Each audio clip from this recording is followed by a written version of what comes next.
for a while, um, they were, people were throwing out on air a lot the greatest of all time, like John Cena, until I believe John Cena asked us to stop calling him the greatest of all time.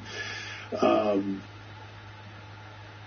but the So, this is kind of a funny story, right? I mean, he tells him, "Hey, don't stop calling me the greatest of all time."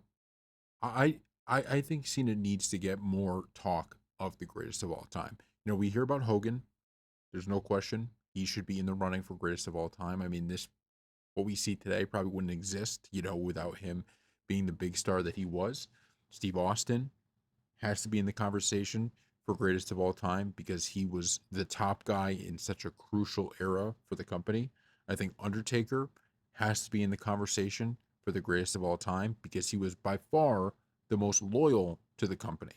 And that should matter. The fact that he was loyal to the WWE for so long and he dominated over the course of, to me, it reminds me of like the LeBron versus Jordan debate where the thing about Jordan is that he didn't have quite the career in terms of longevity that LeBron had, right? In fact, LeBron has had a much longer career.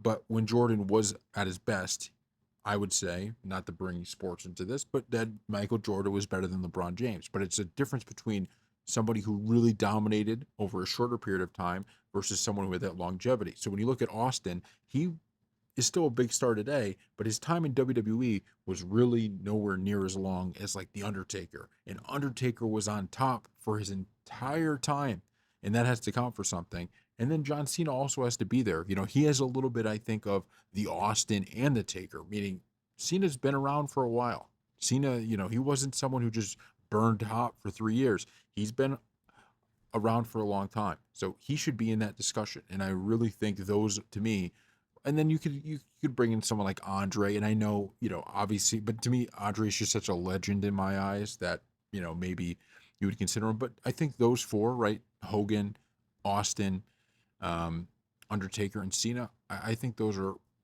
four you could say are the greatest of all time. And there's probably a bunch more. I mean, it's tough to look at someone like Triple H, not consider him as one of the greatest of all time, or The Rock and not consider him one of the greatest of all time. So really, I don't even like the idea of it because there are so many greats, but Cena definitely should be in that conversation. So thank you all for watching.